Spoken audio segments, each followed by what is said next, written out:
Hello, everyone, and welcome Hello. back to Psychosocial Wednesdays. Psychosocial Wednesdays is brought to you by Jungianism, contemporary initiatives for analytical psychology and neo-Jungian studies, founded by Dr. Stefano Carpani. Psychosocial Wednesdays is a digital salon that offers a global platform for colleagues from diverse psychological disciplines to share their ideas and creative works. So thank you all for joining us today. My name is Kathleen Kurgan, and today we welcome Jungian analyst and professor Dr. Christian Roesler.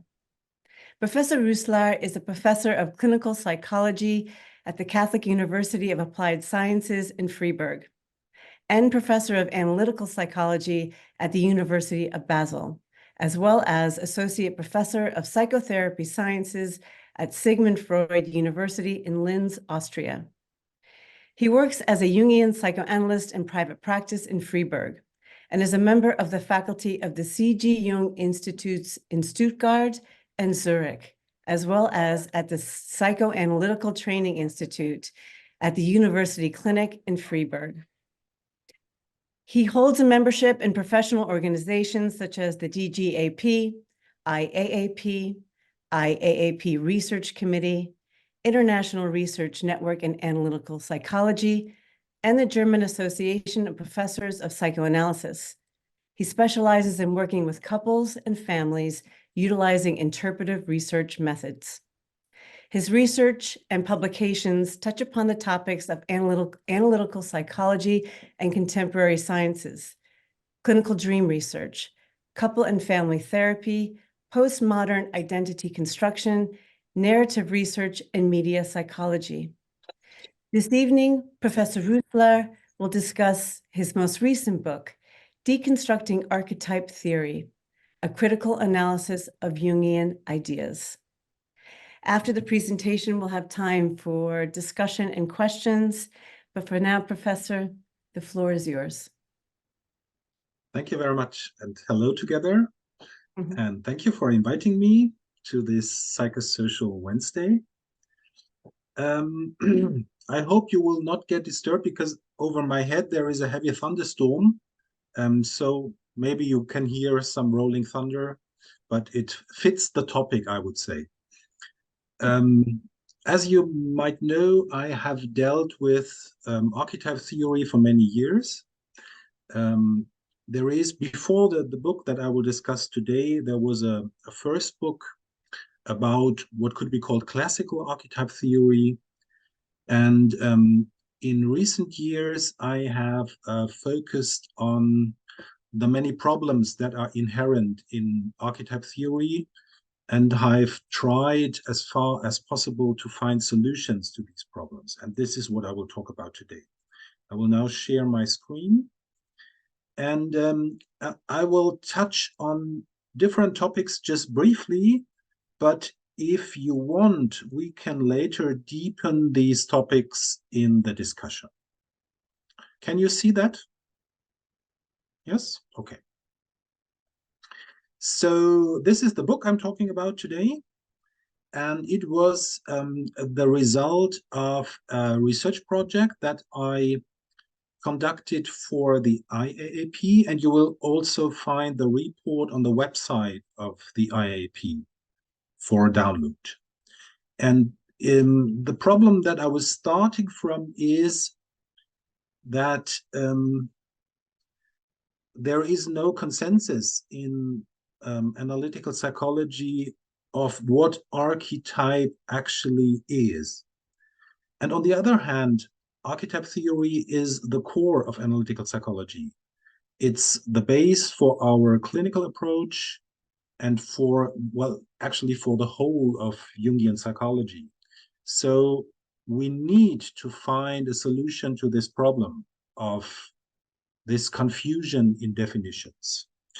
And as part of this study I conducted for the IAP, I conducted a survey in which I asked experts in analytical psychology to give a definition and an explanation of how archetypes come about.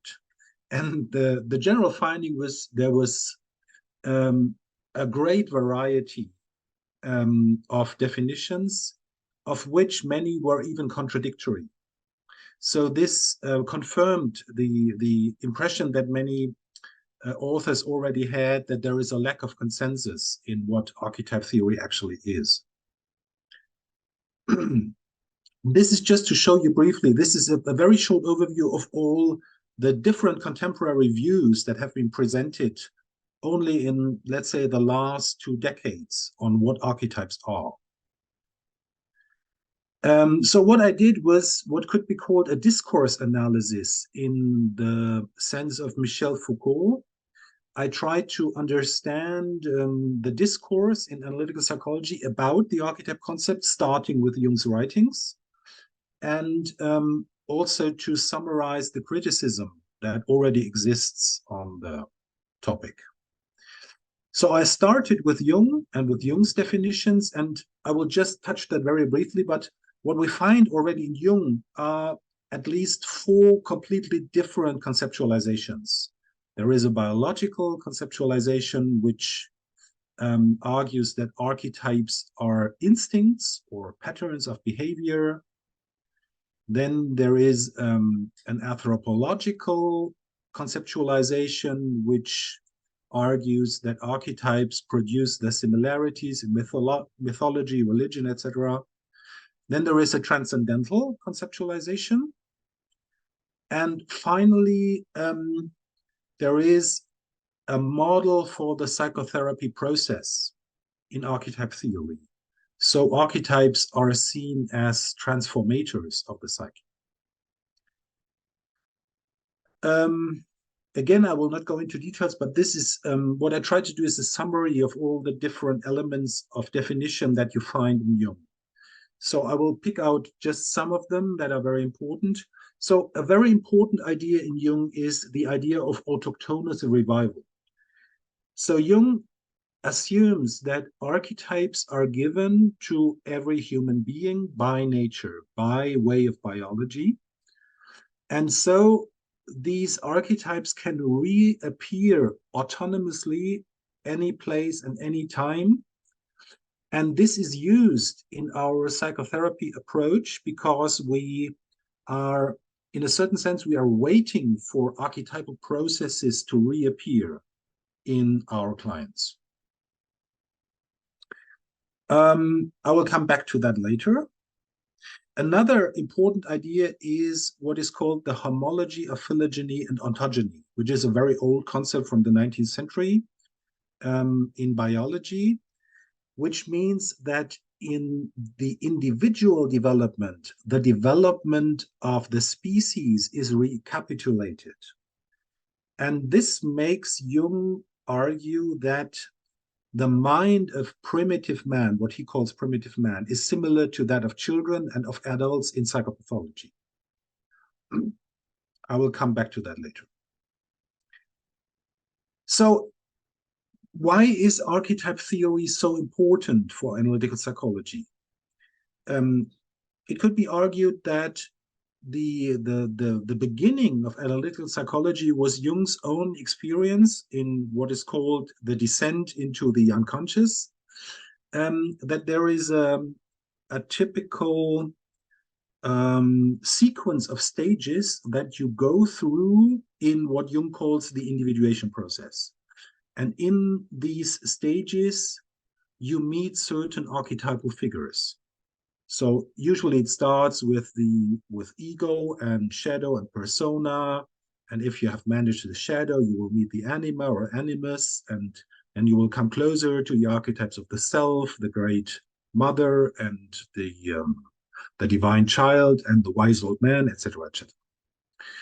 Another conceptualization of this process is what is called the hero's journey. So this is a model that you can find in the internet, and what was originally described by Joseph Campbell in his very important publication, The Hero with a Thousand Faces.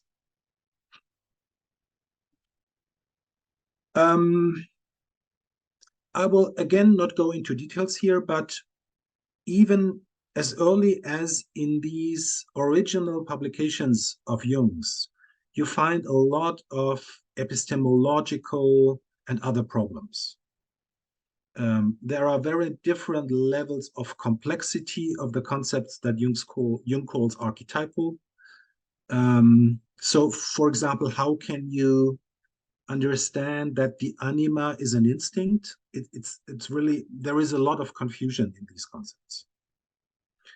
Then Jung argues there is an unlimited number of archetypes, but if they are stored in the genome, so where would be the space for all this information? And more of this kind of problems.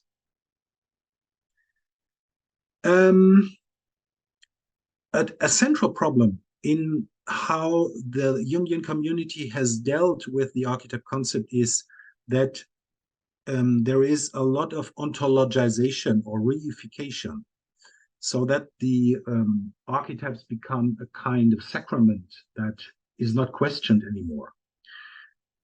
I think Andrew Samuels has put it right in this quote I will now read.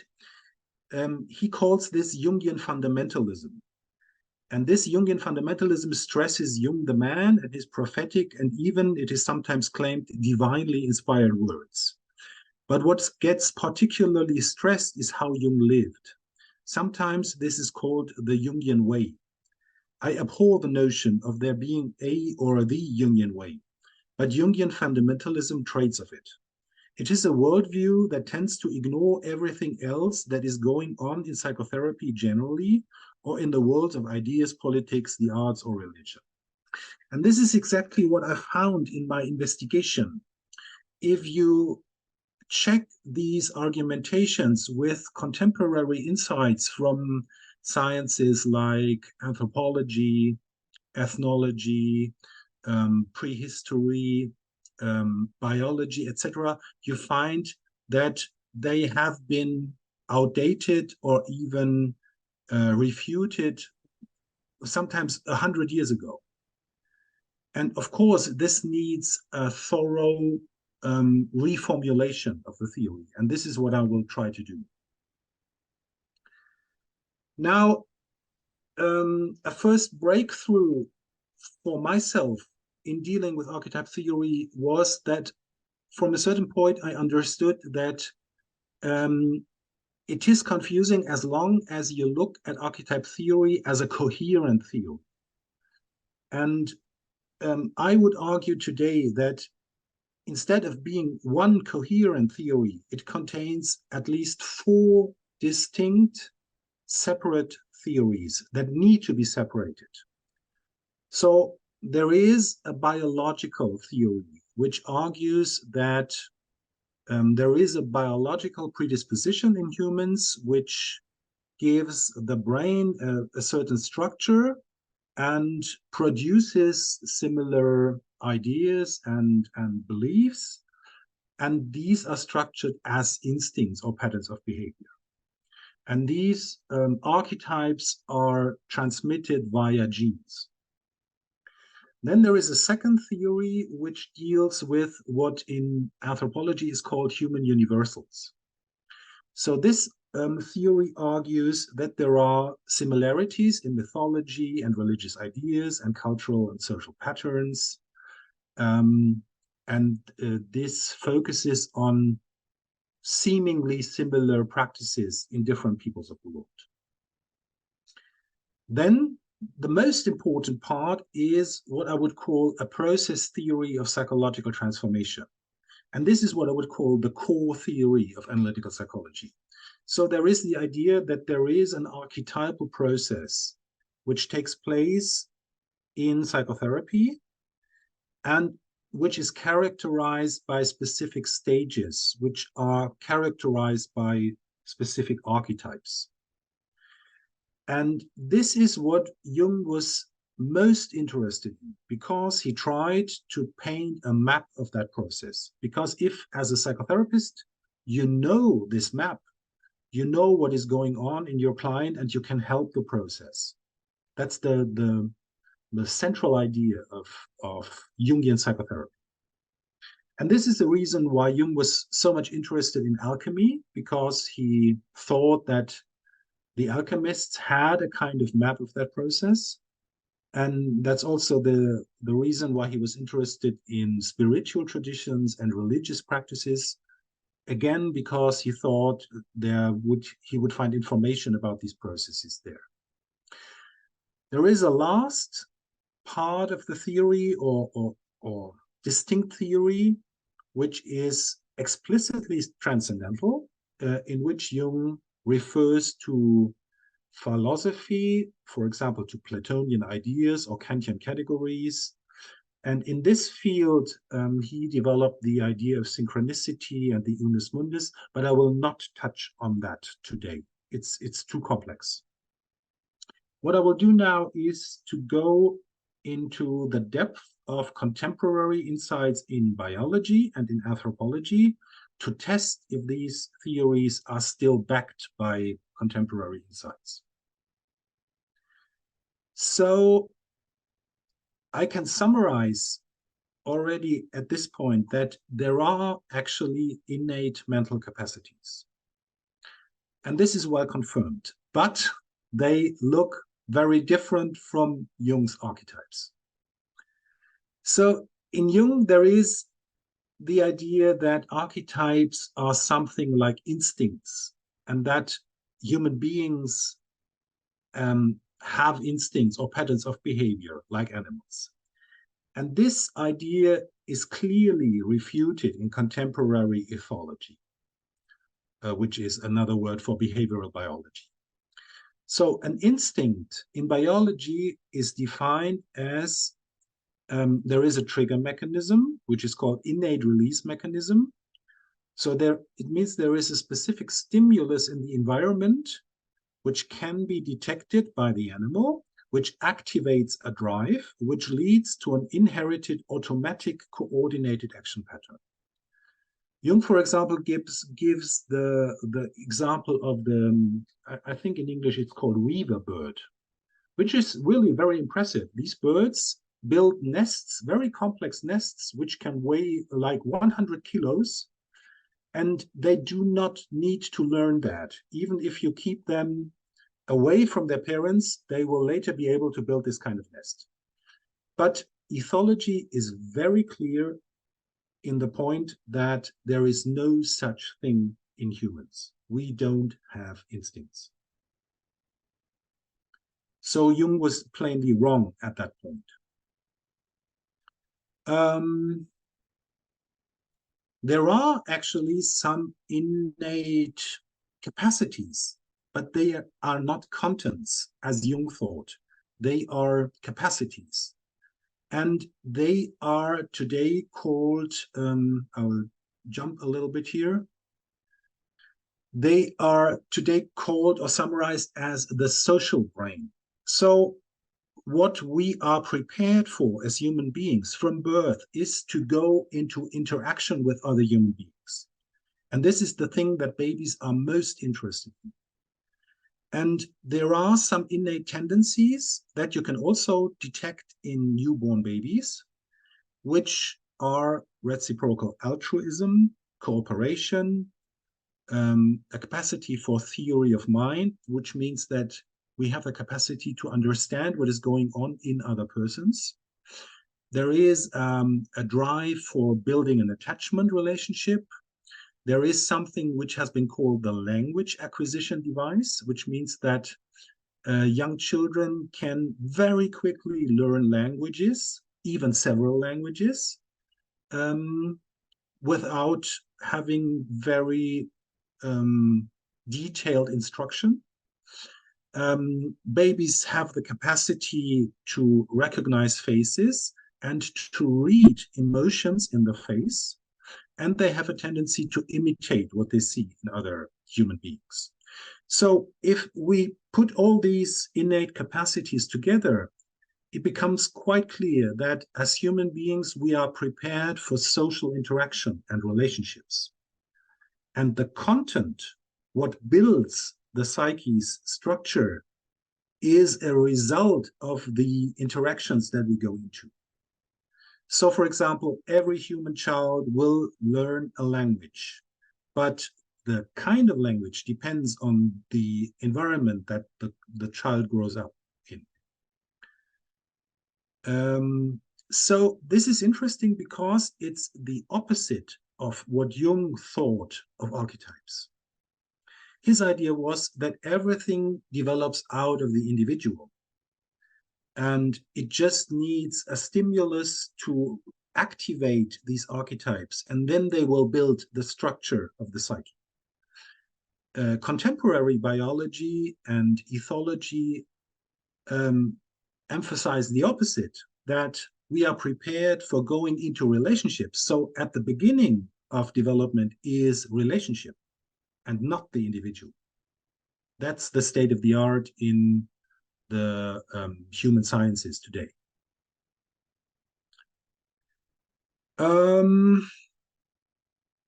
So this leads us to the point that what Jung did here has been called by the German philosopher Jürgen Habermas a scientistic self-misunderstanding of psychoanalysis. Jung thought that he would need biology and a biological argumentation to make his theory a real scientific theory. Renos Papadopoulos has written, however, on the other hand, Jung, was concerned not to be branded as an idealist philosopher, or any kind of philosopher for that matter, when he was eagerly attempting to establish himself as an empirical psychologist within a strictly scientific paradigm.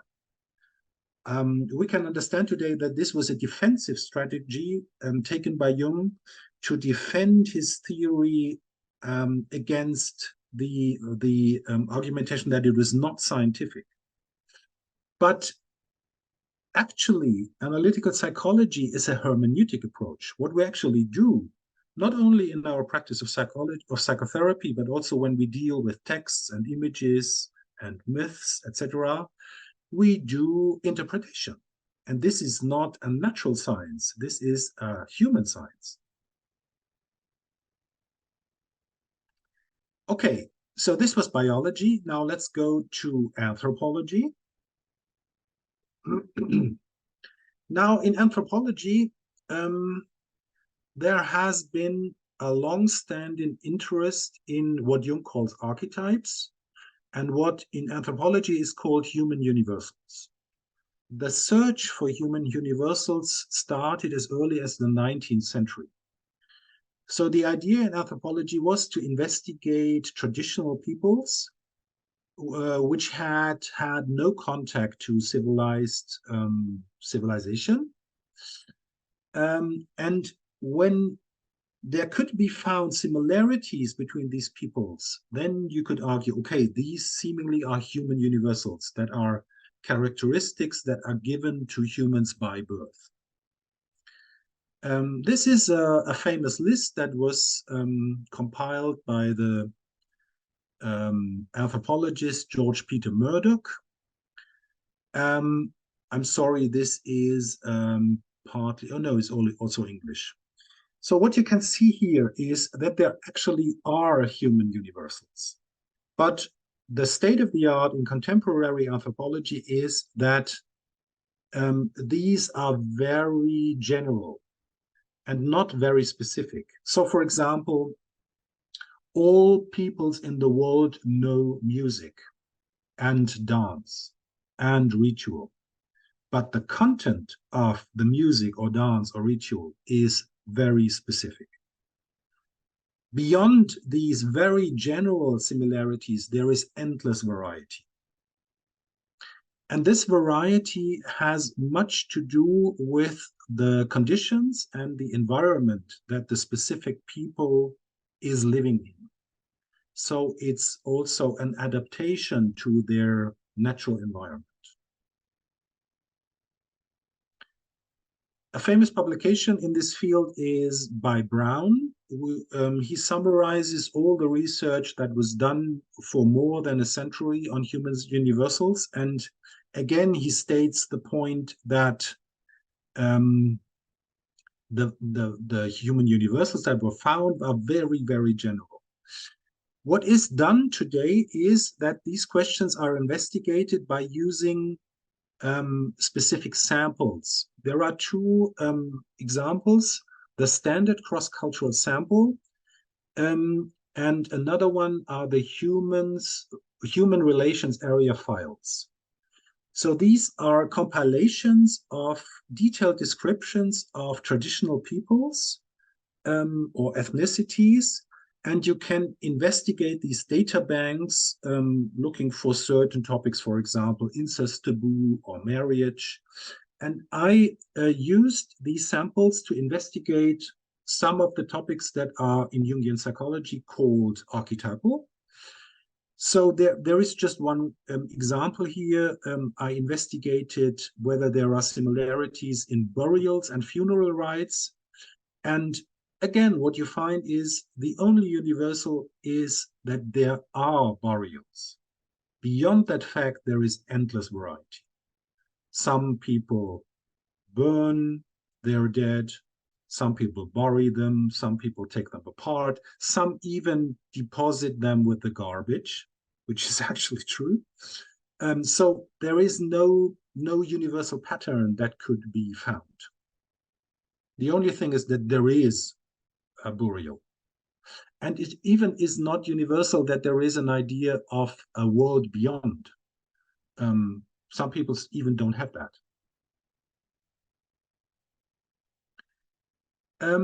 Jung's theory of archetypes was the result of a long-standing debate in anthropology, which is called isolationism versus diffusionism.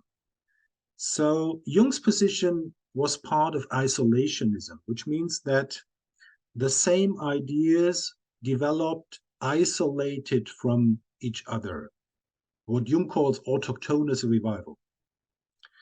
The opposite argumentation was called diffusionism, which meant that there was a diffusion of ideas and cultural practices in the development of mankind, and they were transmitted by cultural exchange and by trade, etc., etc.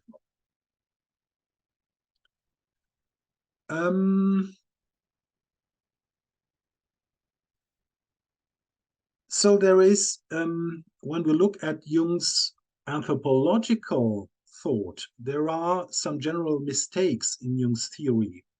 I already mentioned the idea of homology, of phylogeny, and ontogeny. So this was a widespread idea in the anthropology of the 19th and early 20th century.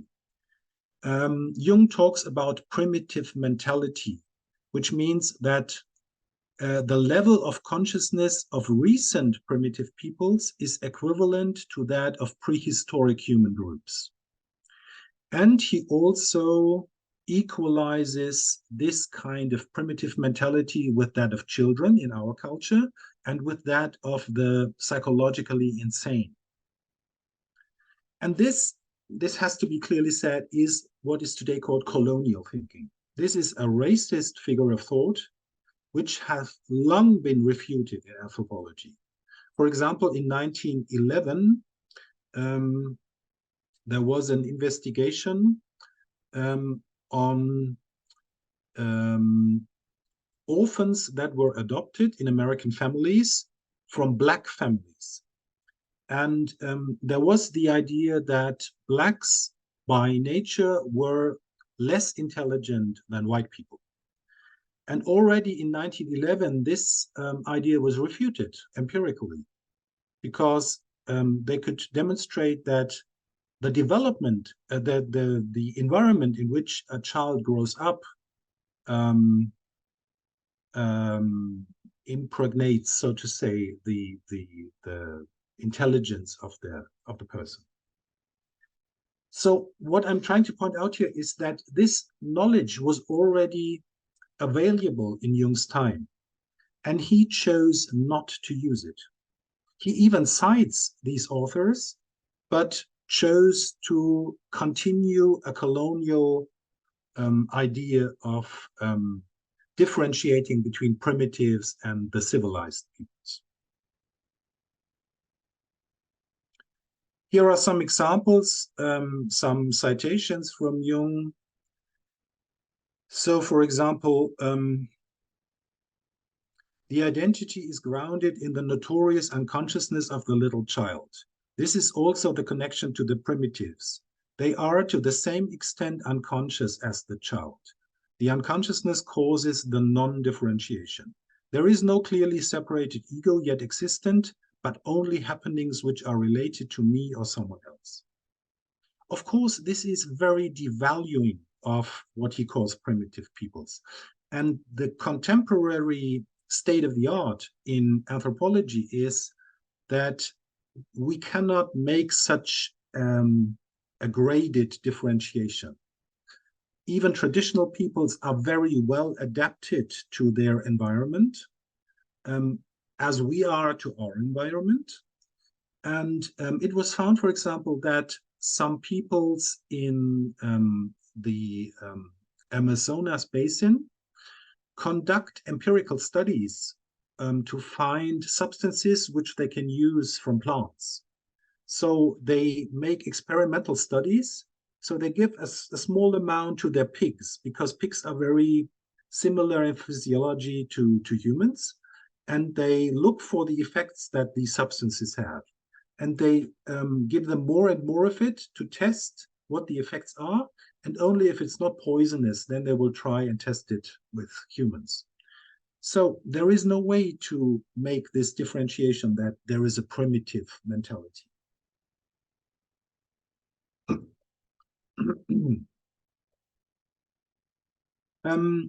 Another thing is all the claims that Jung makes about similarities that are found all over the world. This is a very interesting study, a map of all the cave paintings and rock art that was found all over the world.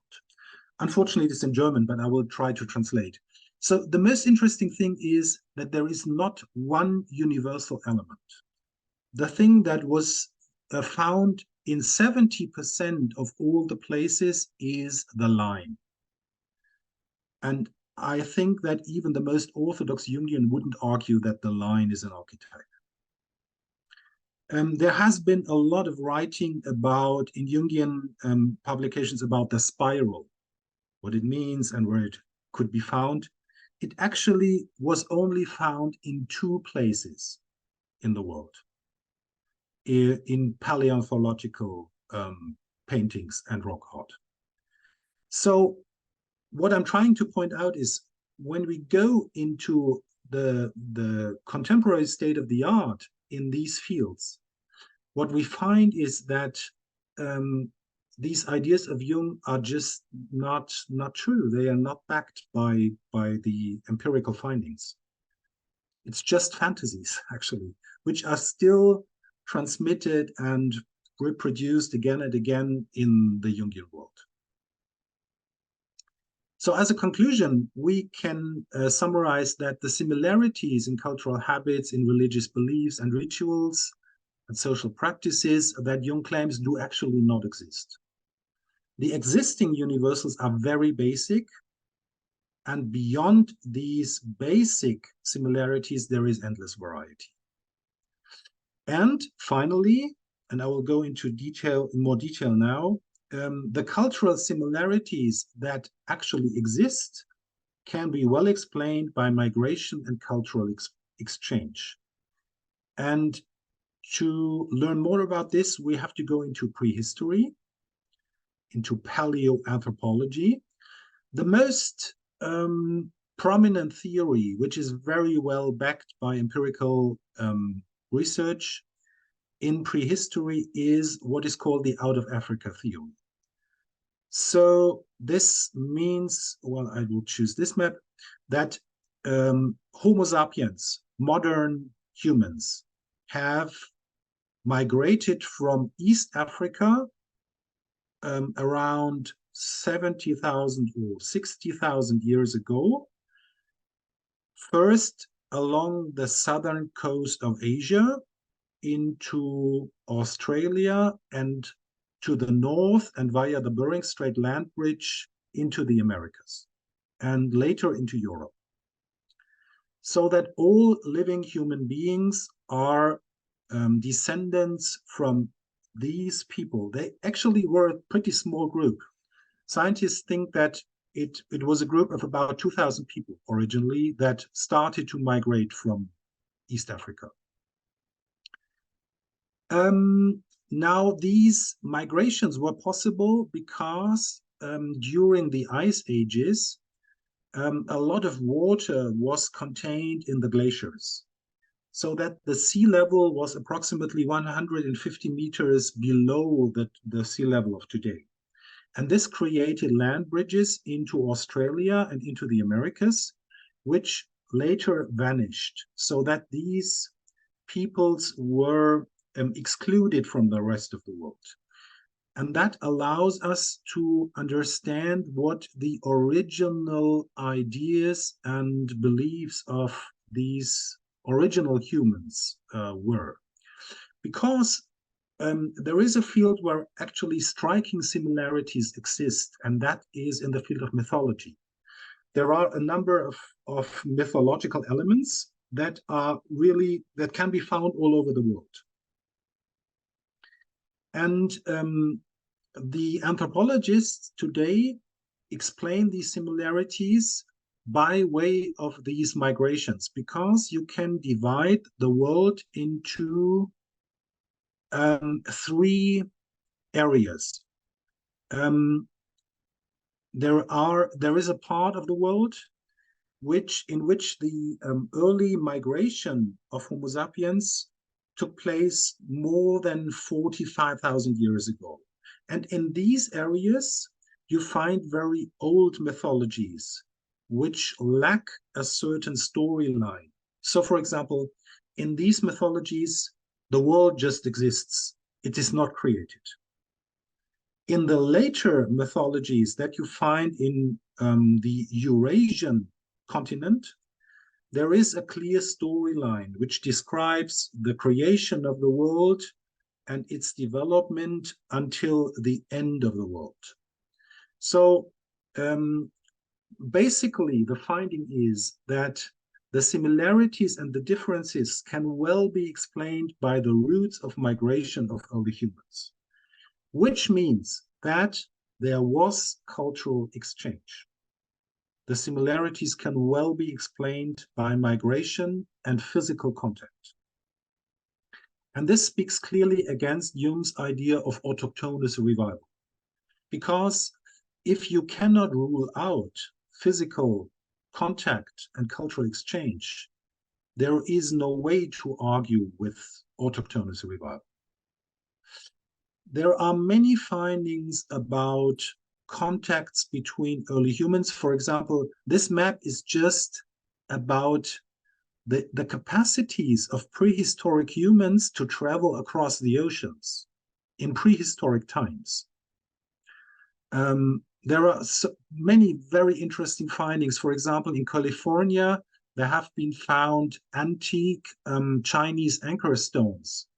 And there are even writings in China about an expedition that started 1000 before Christ to investigate the lands across the Pacific Ocean. Actually, these expeditions reached the American continent. This is just one example. There are so many. So what we basically learned from this research is there was migration, there was physical contact, there was cultural exchange, there was trade. For example, in Europe, there was trade of pottery and of early metallurgic productions. And of course, together with trade, also religious ideas and social practices are exchanged. So that we can easily explain the similarities that have developed by such cultural exchange. There is one famous example that I will describe in more detail, which is called the Neolithic package. So we know today that agriculture developed in this area here, which is the southern part of Turkey and what today is Syria and Mesopotamia, which is called how do you call that? I don't know the English word. In German, der fruchtbare Halbmond. It's a half moon, the fruitful half moon. So from this area, agriculture spread into Asia and into Europe. And these are the years when agriculture reached these different regions. And together with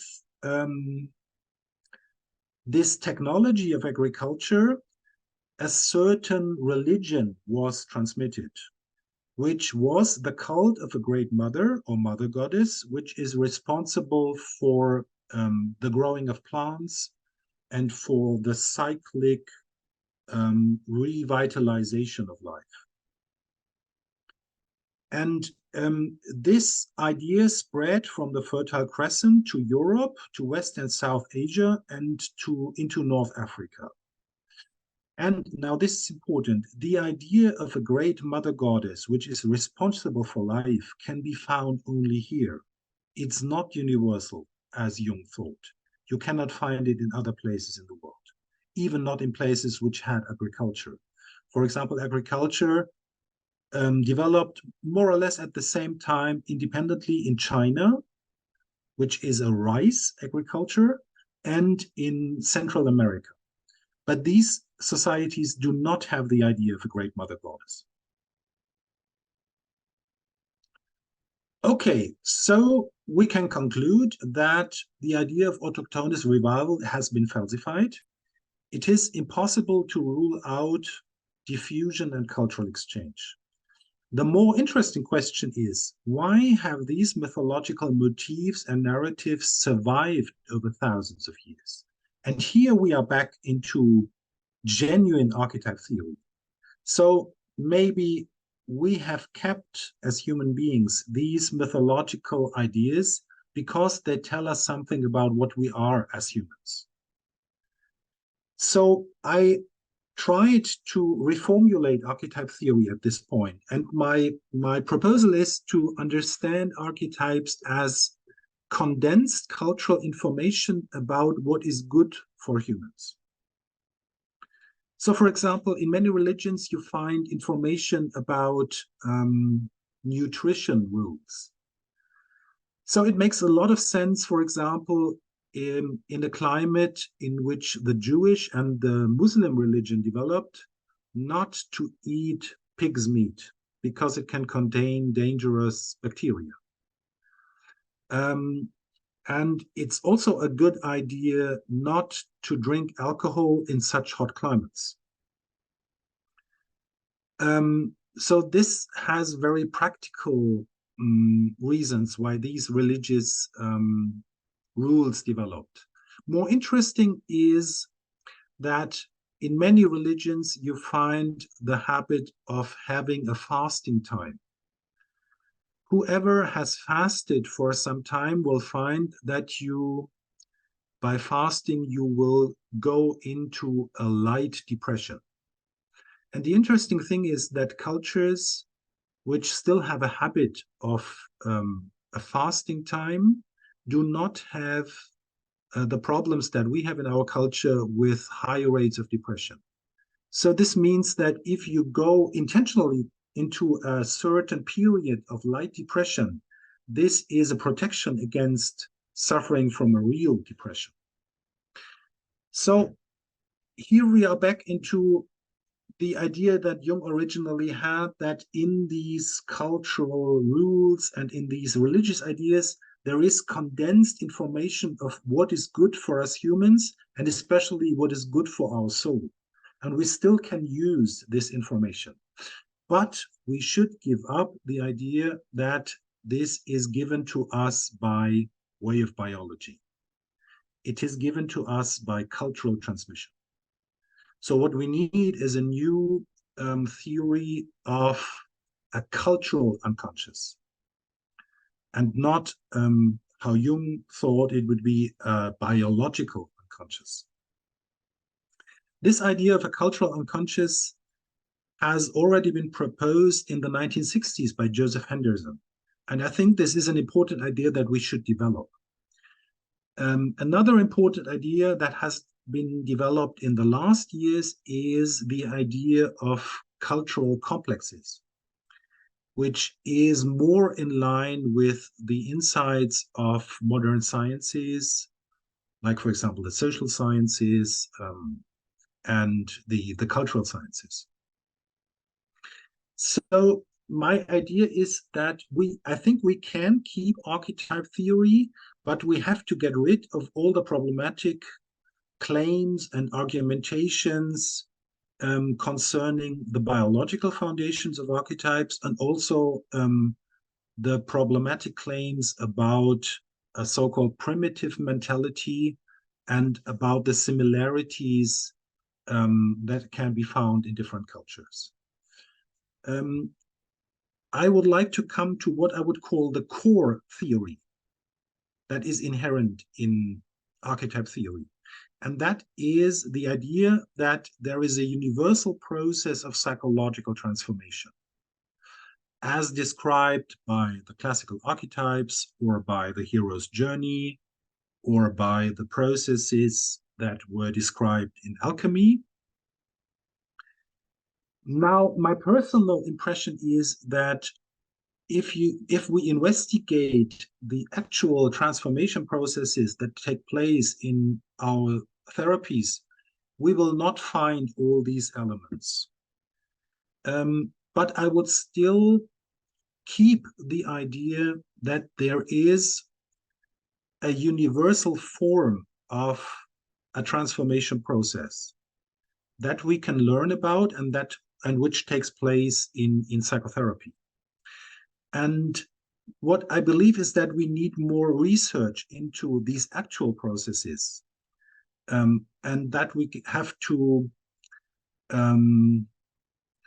question the ideas that were developed by Jung, because I assume that they were probably actually Jung's own experience, but they may not be the same in all human beings. So what I'm asking for is to have more research into these fields. And I will give a short example, and this is the end of my talk. In the last years, I have developed a method to investigate dream series from psychotherapies, which I call structural dream analysis. And I will not go into details here, but I will just show you a dream series that we investigated. And we received this series of dreams from a colleague, a psychoanalyst in Germany. And we investigated the period of his training analysis, which lasted from November 1969 to December 1976. And what we found in his dreams were certain motifs that developed over time. So, for example, there was the motif of water, or of the father, of girls, of locomotion. And what we found is that there are specific transformations taking place in the motifs. And these transformations in the different motifs happened almost at the same time. So you can see that in the middle of 1974, there is a period of change, and again at the beginning of 1976. Now, what we found is when there are such transformations taking place, a specific motif appears. And we found that also in other cases. And that is the motif of a child for which the dreamer has to care for. And this is, to my knowledge, the first hardcore empirical evidence of something that could be called archetypal. It seems that the human brain, or the human soul, how you like it,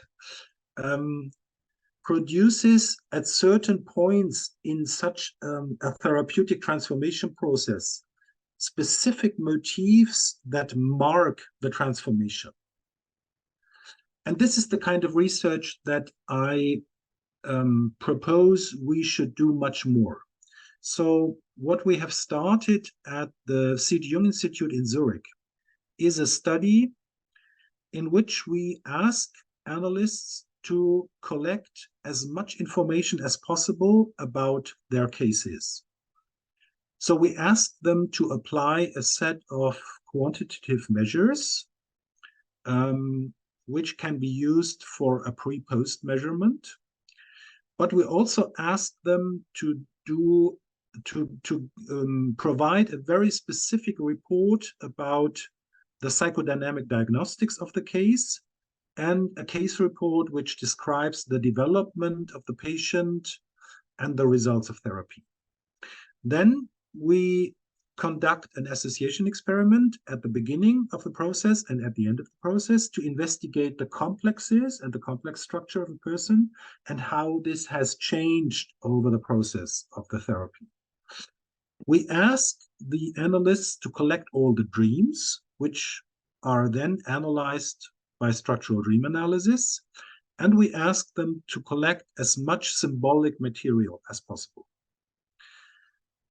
And then when we have documented a number of cases in this way, we will be able to conduct much more detailed research into what actually happens in these processes and which motifs actually appear and which can be found over all the cases. And then we would have more empirical foundation of what we call archetype. And if you are interested in such research, I invite you to a conference that I'm organizing, which will take place at my university here in Freiburg in October of this year, in which all the researchers that are engaged in this kind of research will come together. And the topic of the conference will be the process of transformation. So I would be very happy to meet you here in Freiburg, and thank you for listening.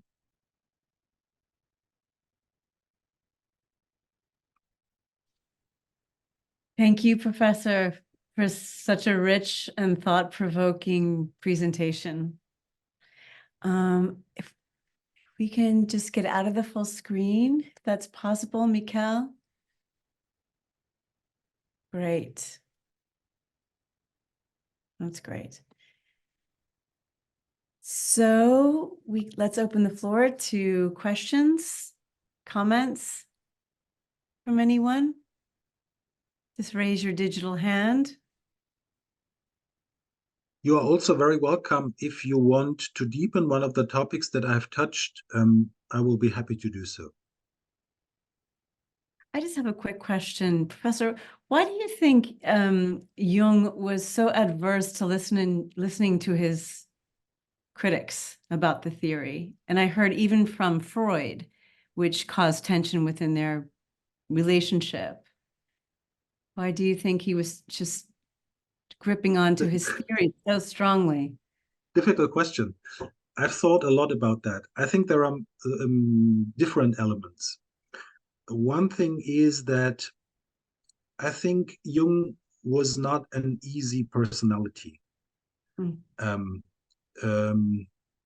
He was well known, even in his early years at the beginning of his career, to be very stubborn. And I think this this became stronger over the development of his career. I think this is one element. And the second is what Renos Papadopoulos has pointed out, that Jung was very insecure whether his ideas would be attacked as being just philosophy or just fantasy, you know? So it was very important for him to give his theory the form of a real scientific theory. And lastly, I think we have to consider that he was trained as a medical doctor. So he was trained in the natural sciences. But what he actually practiced throughout his life was the analysis of texts. And in this, he was not well educated. There have been many critiques who have pointed out that he had no systematic method to interpret texts. He just kind of accumulated his own fantasies and associations. Um, so I think this all came together to make him defend his archetype theory with very much energy, because it was so important for him. It was the core of his approach to psychotherapy, and actually it was the core of his own experience. And I think that made it quite difficult for him to listen to the critique that was presented to him.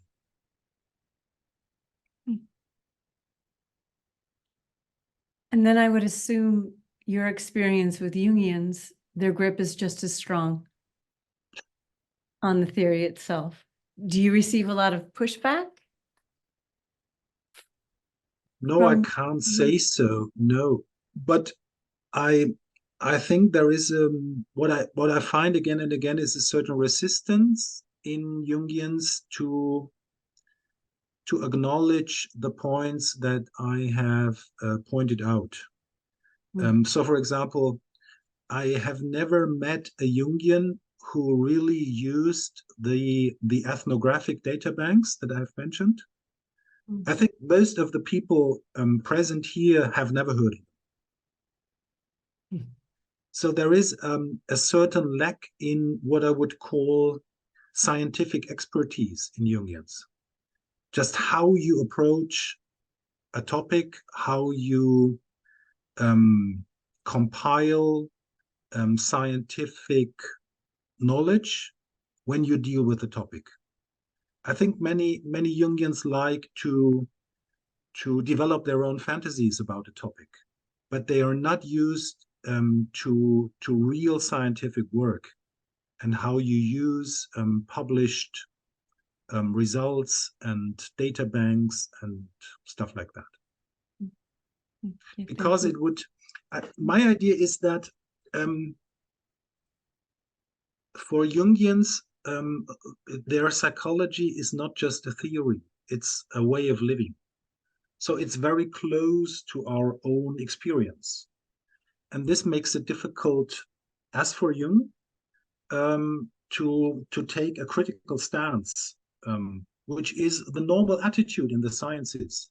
The first thing that you have to apply in the sciences is skepticism. You don't just believe something only because Jung said it, but Jungians do that.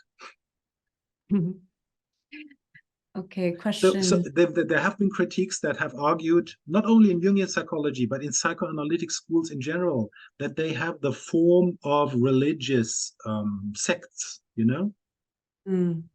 We have a sacrament, we have a holy text, we have a religious founder, and this is not to be questioned, you know? Okay, thank you. Riham. Hi there. Oh, I'm just lowering my hand. Hi there. Apologize. I can't seem to get my camera on at the moment. But I just want to say thank you so much. It was such an interesting discussion, and I really enjoyed the presentation. And I sort of want to follow along what you were talking about, Christian, because so I'm a clinical psychologist. But I really enjoy psychodynamic work as well. And I have used archetype cards as part of my practice in the past.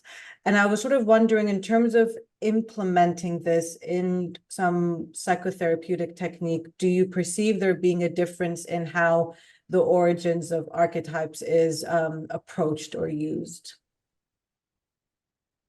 I'm sorry, but I didn't really get the question. My apologies. So I guess my question is, in terms of thinking about how archetypes emerge and how it comes about, do you perceive it having an effect in how it's used in therapy? In terms of using those kinds of frameworks? Well, I would say, well, in how you put your question, this implies that archetypes have that archetypes are a reality, and I don't think so. I think that archetype is a useful concept which tries to explain certain phenomena that appear in psychotherapy. For example, I was myself, I work a lot with dreams in psychotherapy. Mhm. But in my research, I was quite surprised to find that there is this seemingly universal motif of a child for which the dreamer has to care for. Of course, as a Jungian, I immediately was reminded of Jung's idea of the divine child, the archetype of the divine child. My attitude in psychotherapy is not that I wait for certain archetypes to appear. I deal with the material that is presented to me by the client, and I focus very much on the relationship. But if in a dream, for example, something appears that reminds me of archetypes that have been part of my training, I try to use that, and I try to present my associations and ideas about this archetypal element to the client, and then I look what comes out, how it develops.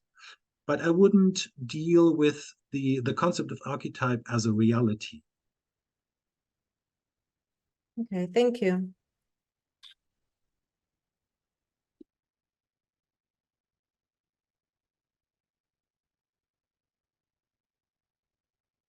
And this is my strong recommendation to Jungians. We should care for, I think that the idea of archetypes in general is useful, but we should not deal with it in a too fixed way, so that we, for example, wait for the anima to appear. I have had many clients who never had anything that could be called anima or animus, and still these therapies were quite good. I think, at least I think so. Thank you. Thank you, Professor. Christopher Chang, I think you have to unmute yourself. There you are. Yeah, there we go. Can you hear me? Mm-hmm. Thank you for your talk. I apologize. I came halfway through, so I apologize if you've already answered my question in your talk. But so I'm really curious about your dismissal of the biological origins or connections with archetypes, and I guess I'd come at it from two different sides. So one would be to ask if your ethnographic data, how it would account for multiracial individuals who have access to multicultural archetypal motifs, even though they live only in a dominant one. So that would be my experience. The second part of that question would be to ask how your model accounts for environmental differences. There's great research on the impact of the environment and its ability to account for dominant or recessive DNA traits. And so I would assert that that would be a natural line of inquiry to think of if a certain subset of archetypes are missing from a lineage, then perhaps the environment has as great of a role to play in terms of the expression of that through what's allowed through the expression of DNA. Well, actually, I talked about Can you unmute? the first question that you Okay. could you please switch off your microphone because there is an echo. Okay. I already talked about the first question that you asked. So, and I totally agree. I would stress the point that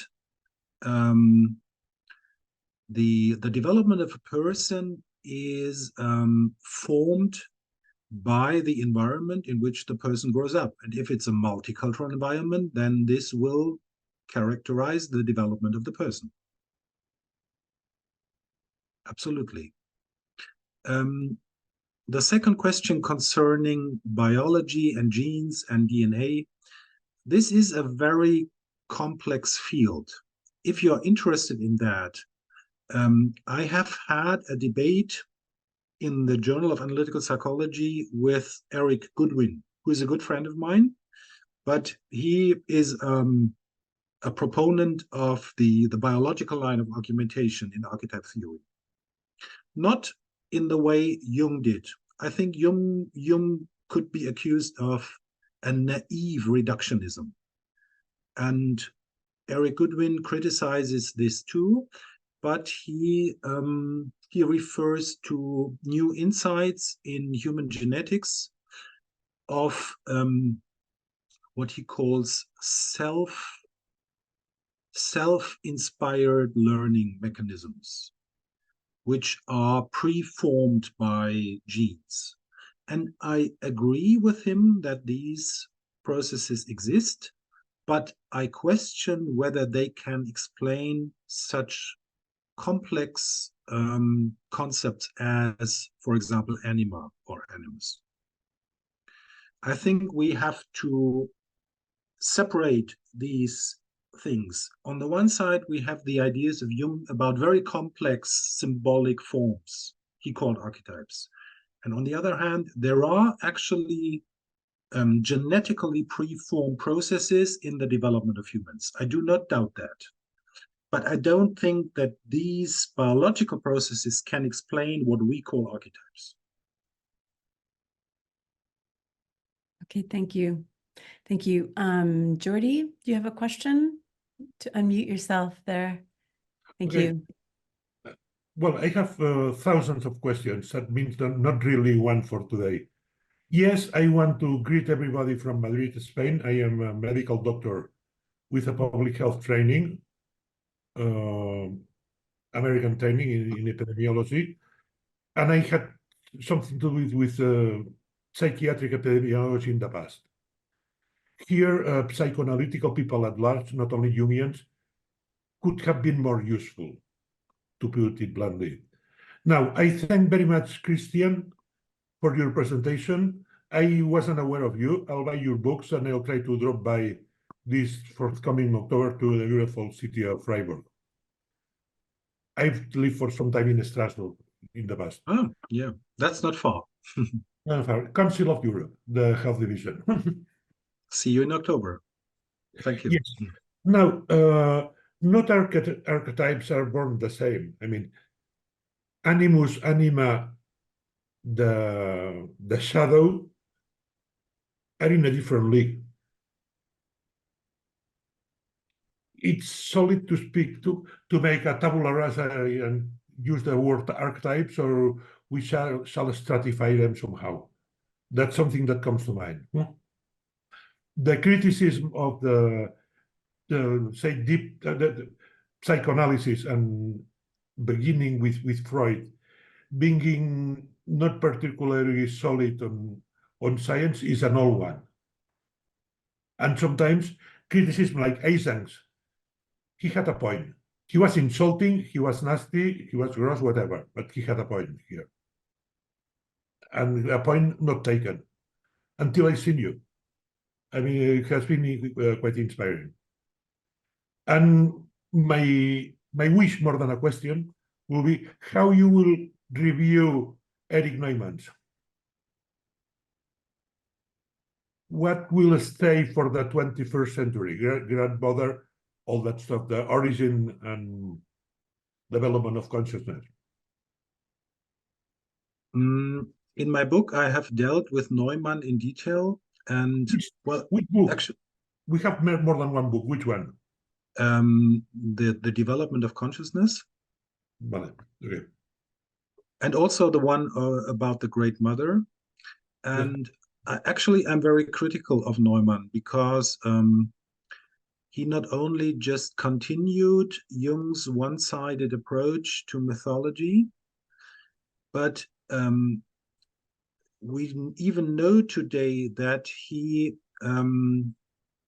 eliminated those myths that he knew about, but which did not fit into his model. And that's if you want to read about that, I can recommend Norbert Bischoff. He has written a big book about mythology, and he criticizes Neumann, and he gives details about which myths Neumann intentionally left out of his model.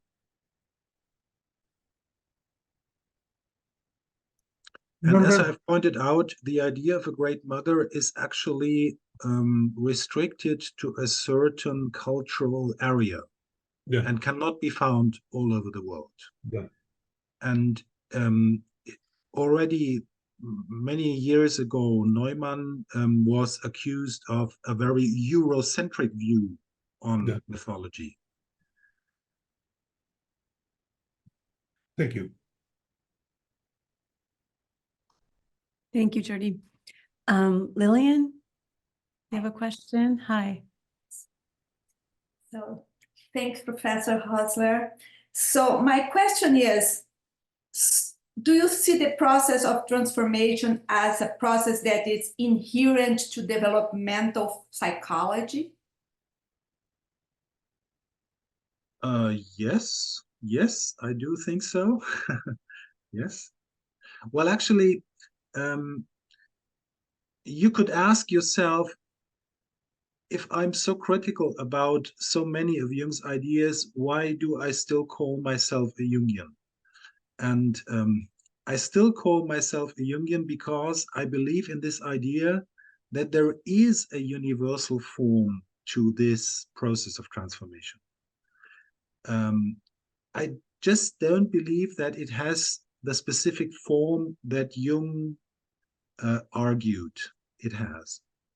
But I think if we open-mindedly investigate psychotherapies, and if we document them in detail, and if we study them open-mindedly, I think we will find some elements that are universal and that are also very helpful for us as practicing psychotherapists. But I think these forms will be, and these processes will be different from what Jung argued.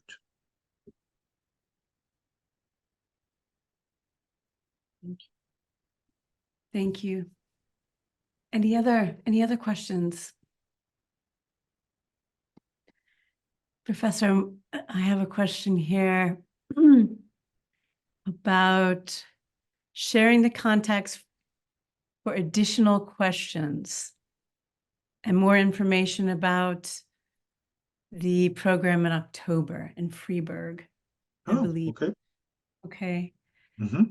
So I'm not sure about sharing context from everyone here, but I think people are really interested in this conversation and they would like to continue it. Would it be continuing, I'd assume, at your conference? Would there be discussions there? Yes, certainly. Well, I can give some information about this conference. So, as a result of my studies on archetype theory, I have tried to form an international network of Jungian scholars and scientists who are interested in investigating these processes of transformation.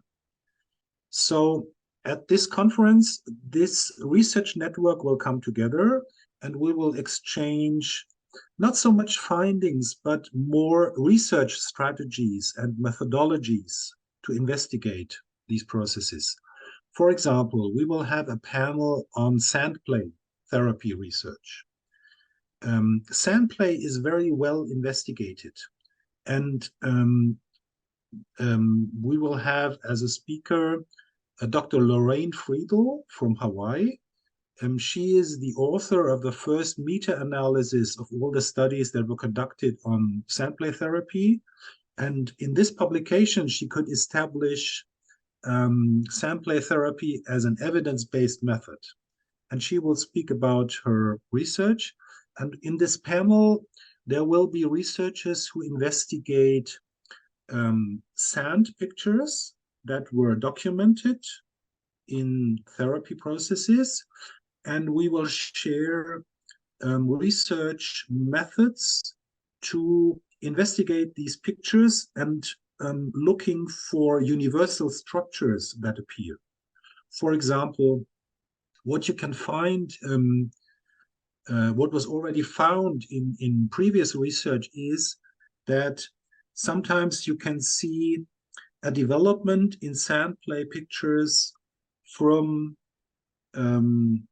worlds that do not contain any living beings to worlds that are inhabited by animals, and lastly to worlds that are inhabited by humans.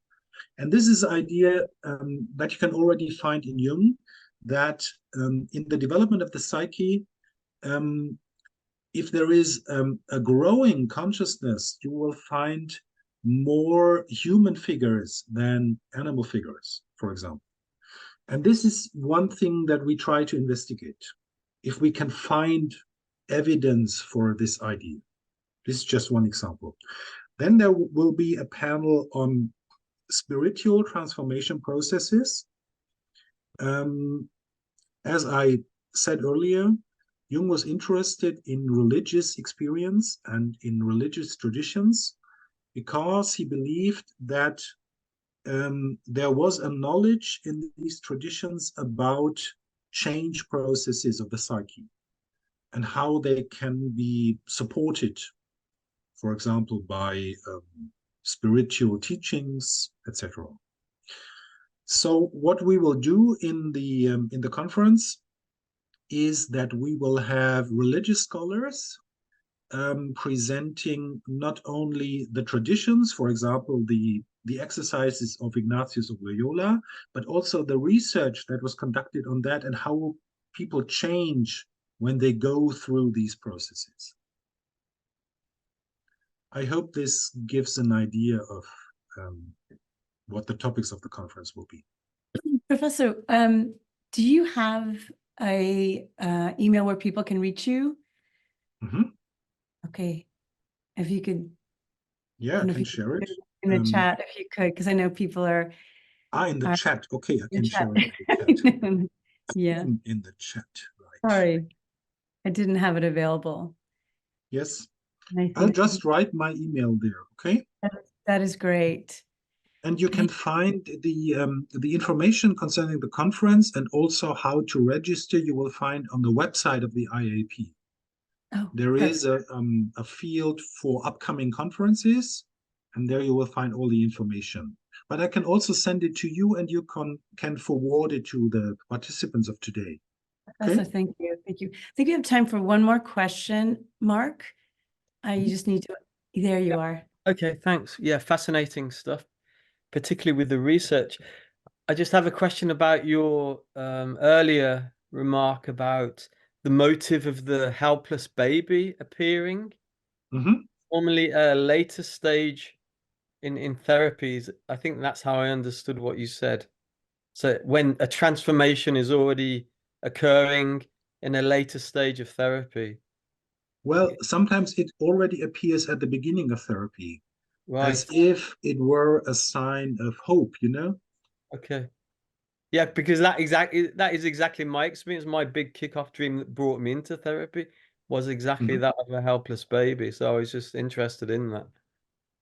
Oh, I would be interested in your dreams. Okay. To anybody, if you like to, if you want to send me your dreams, I'm very interested. Okay, great. I will do. Thank you. Great. Professor, thank you so much for your very rich presentation. We hope to see you next month.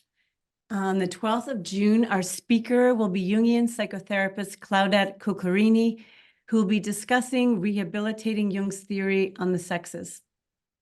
So thank you. Thank you, everyone, for coming today, Professor. Thank you. We're honored to have you here. Thank you. We'll see you again in June.